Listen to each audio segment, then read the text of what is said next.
तो क्या राहुल गांधी आप कह रहे हैं विदेशी फार्मास्यूटिकल यानी कि विदेशी कंपनीज की ओर से बात कर रहे थे या फिर वो कह रहे थे कि उन्हें कहलवाया? आप मुझे बताइए, आप हिंदुस्तानी हैं जी। आप हिंदुस्तान की काबिलियत पर भरोसा जताएंगे या कहेंगे कि हिंदुस्तान पर भरोसा मत करो, विदेशी कंपनी पर भरोसा? आप कहना क्या चाह रही हैं? मैं जो कह रही हूँ साफ कह रही हूँ। क्या आप कह रहे हैं राहुल गांधी? आपको मैं दो और उदाहरण देती हूँ। नहीं, क्या आप कह रहे हैं? मैं आपको दो और उदाहरण देती हूँ। किस चीज का उदाहरण? एक मैंने वैक्सीन का उदाहरण दिया, दूसरा राहुल गांधी का अटैक था HAL पर, करेक्ट? सार्वजनिक उन्होंने जाकर वहाँ पर क्या भाषण दिया कि HAL भारत सरकार बंद कर रही है। हिंदुस्तान एरोनॉटिक्स लिमिटेड भारत की डिफेंस प्रिपेयर्डनेस के लिए और आत्मनिर्भरता के लिए एक प्रखर भूमिका निभा रही है। उनके प्रेशर देने के बावजूद HAL के अगर आप रिजल्ट्स देखें 1300% की वृद्धि हुई है। प्रधानमंत्री बार बार कह रहे हैं कि डिफेंस प्रिपेयर्डनेस में हमें आत्मनिर्भर होना चाहिए और बार बार वो संस्था जो भारत को डिफेंस की दृष्टि से, आंतरिक सुरक्षा की दृष्टि से, हमारी सरहद की सुरक्षा की दृष्टि से बहुत ही क्षमतापूर्ण तरीके से समृद्ध कर सकती है, सशक्त कर सकती है, उसी HAL पर उन्होंने धावा बोला। तीसरा उदाहरण आपको देती हूँ, हम किस बात का दमखम रखते हैं, हम किस बात का घमंड करते हैं, अभिमान करते हैं कि हम विश्व की सबसे बड़ी लोकतांत्रिक शक्ति हैं। और राहुल गांधी ने विपक्ष के नेता होने के नाते किस चीज़ पर सबसे ज़्यादा चोट की? EVM पर की, इलेक्शन कमीशन पर की, भारत की लोकतांत्रिक प्रणाली पर की। चौथा उदाहरण देती हूँ। एक मिनट, क्या आप कह रही हैं, बात अगर आप कह रही हैं तो खुलकर हो जाए, क्या स्मृति ईरानी जी आप कह रही हैं कि राहुल गांधी एक फॉरेन एजेंट है? मैं कह रही हूँ कि वो क्या फॉरेन कंपनीज के एजेंट है? खुलकर बात हो जाए। मैं तो इधर उधर की बात, आप इशारा उसी तरफ कर रही हैं। ना, मैं खुलकर बोल रही हूँ। मुझे नहीं लगता इस देश में किसी को भी इस बात का संदेह है कि मैं खुलकर नहीं बोलती हूँ। मैं खुलकर बोल रही हूँ और मुझे लगता है क्योंकि आप रिपोर्टिंग के माध्यम से जनता पर निर्भर करते हैं कि वो निष्कर्ष निकालें। आप मुझे बताएं कि जब मौत मंडरा रही हो या back is to the wall, कौन कहेगा कि हिंदुस्तान की कंपनीज पर विश्वास मत करो? जब आप जानते हैं ग्लोबल सप्लाई चेन्स रिस्ट्रिक्टेड है, लोग अपने देश के बॉर्डर्स बंद कर रहे हैं, तब अपने देश को सशक्त करने की बजाय आप कह रहे हैं कि नहीं जी, भीख का कटोरा लेकर किसी विदेशी कंपनी के सामने जाकर वैक्सीन की लाइन लगाओ। आप मुझे बताइए, जब आप कहते हैं कि हमें देश को आत्मनिर्भर करना है, वो कौन हिंदुस्तानी है, चाहे आप किसी को भी वोट करते हो, जो कहेगा कि हमें आत्मनिर्भर नहीं बनना है जी, हमें किसी और पर निर्भर करना है? अगर हम कहें कि हमारी सरहद पर हमारे जवान देश की रक्षा कर रहे हैं और अगर कोई आतंकी दस्ता हम पर हमला करता है जो स्टेट स्पॉन्सर्ड टेररिस्ट है, कौन हिंदुस्तानी जाकर अपने देश की आर्मी से प्रमाण मांगेगा? मुझे बताइए। आज एक विदेशी सरकार बैठ के, मैंने कहा ना, आप लोकतांत्रिक ढांचे पे पहले अपनी EVM पर, इलेक्शन कमीशन पर आप अटैक होते देखते हैं, फिर आप अपनी आर्थिक व्यवस्थाओं पर अटैक होते देखते हैं, अब आप आपकी मीडिया पर अटैक होते देख रहे हैं। आपने कभी सोचा था कि एक विदेशी ताकत, एक विदेशी सरकार हमारी देश की मीडिया को गोदी मीडिया कहेगी? कनाडा का एक कम्युनिकेशन हमारी देश की मीडिया को गोदी मीडिया कहता है। गोदी मीडिया तो विपक्ष कहता था।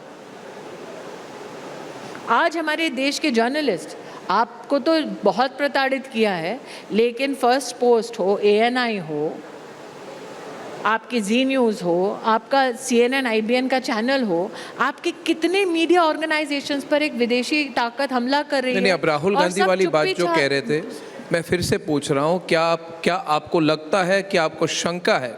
आपको लगता है वो एजेंट होने के काबिल हैं? मैं तो आपको ये कह रही हूँ। तो ये आप कह रहे हैं कि ये इनकी लैक ऑफ अंडरस्टैंडिंग है, मतलब कि देखिए क्या उनको कोई यूज कर रहा है? नहीं, क्या ये गलतियां हैं? क्योंकि आपने कहा इलेक्शन के बाद आपने अर्नब जी एक चीज आपने एक मैं आपकी ऑडियंस से एक चीज पूछ लूं, आपकी नहीं, मैं 1 मिनट ये पूछ लेता हूं कि आपने कहा कि एक स्ट्रेटेजिक चेंज हुई है राहुल गांधी के पॉलिटिक्स में, हाँ है ना? हाँ। और जो आप इधर इंडिकेट कर रही है कि राहुल गांधी जो कर रहे हैं राष्ट्र विरोधी काम कर रहे हैं, विदेशी कंपनीज को हेल्प कर रहे हैं, मैं आपको नेशनल इंटरेस्ट के खिलाफ काम कर रहे हैं, तो क्या क्या कोई उनको स्मृति जी यूज कर रहे हैं या फिर वो ऐसे ही हैं? देखिए आप तो मुझसे ऐसी टिप्पणी मांग रहे हैं जैसे कि someone? Is he being manipulated by someone? Or is he doing this on his own? Like I said, I am not biologically related to him, hence I cannot tell you about his genetic predisposition to manipulation from international agencies. I can only say this. How much of this is convenient for his politics is to be reflected upon. Or how much of this is convenient to other countries? मैं अलग तरीके से पूछूंगा क्योंकि आज भारत जिस position पे है, कोई भी यूज करना चाहेगा, कोई भी ऐसे ऑपोजिशन के नेता हो जो भारतीय राष्ट्रीय इंटरेस्ट के खिलाफ काम करे, तो कोई भी हमारी कंपीटिंग कंट्री, अमेरिका हो, जर्मनी हो, जापान हो या चीन हो, ये सारी कंट्रीज के साथ या यूनाइटेड किंगडम हो, इनके साथ तो हम इकोनॉमिक कंपटीशन में है। नंबर 5 से हम नंबर 3 जाने वाले हैं। कई सारी कंट्रीज होंगी वो चाहेंगी कि इंडिया के डिफेंस एक्सपोर्ट्स नहीं बढ़े, कई सारी कंट्रीज चाहेंगी कि इंडिया की फार्मास्यूटिकल प्रोडक्शन नहीं बढ़े, इंडिया की मैन्युफैक्चरिंग बेस नहीं बढ़े। चाइना चाहेगी कि आईफोन्स अभी भी चीन में बने, कि आईफोन्स अगर इंडिया में बनने शुरू हो जाए तो किसी न किसी, और राहुल गांधी ने क्या कहा अमेरिका में, कहा कि भारत की कोई मैन्युफैक्चरिंग बेस है ही नहीं, सब चीन की मैन्युफैक्चरिंग बेस है। देखिए अर्नब जी, उनका क्या कथन है वो उनके किस प्लेटफॉर्म पे खड़े हैं उस पर निर्भर करता है। आप कह रहे हैं कि किसी अंतर्राष्ट्रीय प्लेटफॉर्म पर जाकर कहते हैं वो कि भाई चीन में ये काबिलियत है कि चीन में ऐसी प्रिसिजन बेस्ड मैन्युफैक्चरिंग हो सकती है, लेकिन हरियाणा के चुनाव में आकर वो जलेबी की फैक्ट्री लगाना चाहते हैं। वही तो सवाल है ना कि वो जब खुद से कहते हैं तो फिर जलेबी की फैक्ट्री की बात करते हैं। मगर देखिए ये दो अलग, एक मिनट, ये दो अलग सिचुएशंस है स्मृति जी। खुद से जब राहुल गांधी जलेबी की फैक्ट्री एक्सटेम्पोर बात करते हैं, जब उनको कोई स्पीच लिख के नहीं देता, तो वो जलेबी की फैक्ट्री वाली लॉजिक का आता है। क्या उनकी स्क्रिप्ट कहीं से लिखी हुई है?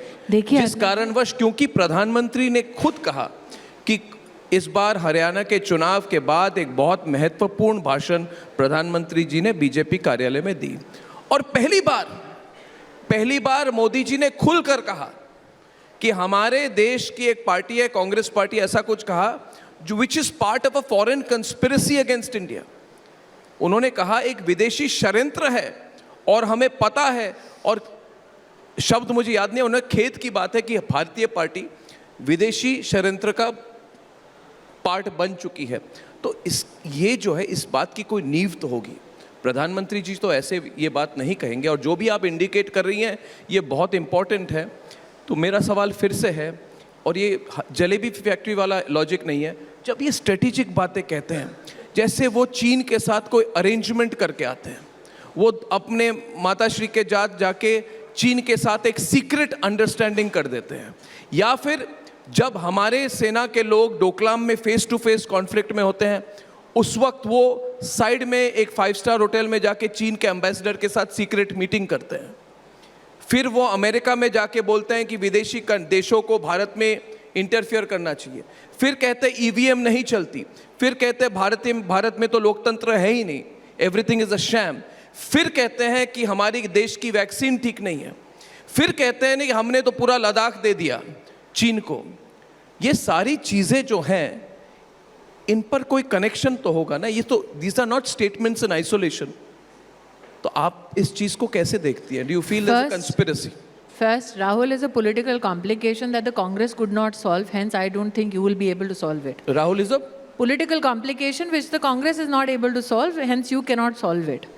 But in terms of whether he is manipulating or he is being manipulated, मैं दोबारा कहती हूँ, विषयों को वो अपनी पॉलिटिकल कन्वीनियंस की दृष्टिकोण से देखते हैं।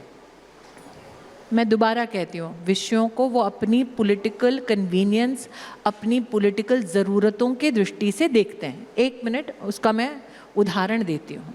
जो व्यक्ति यूपीए के कार्यकाल में कहता है कि उसे हिंदू बेस्ड टेररिज्म से डर लगता है, वो एनडीए के कार्यकाल में मंदिर मंदिर घूमता है उत्तर प्रदेश में ताकि उसको वोट मिले। ठीक? जो व्यक्ति कहता है कि उसको हिंदू बेस्ड टेररिज्म से, सैफ्रनाइज टेररिज्म से डर लगता है, वो मंदिर मंदिर घूमता है, फिर हिंदू पे थियोलॉजियन बनकर लोगों को समझाने की कोशिश करता है, फिर कभी हिंदू होता है, कभी आधा हिंदू होता है, कभी पूरा हिंदू होता है, कभी बिल्कुल हिंदू नहीं होता, कभी सेक्युलर होता है, कभी मैं वही कह रही हूँ, वो प्लेटफॉर्म देखते हैं, अपनी पॉलिटिकल कन्वीनियंस देखते हैं और उसके हिसाब से अपना अगला दाव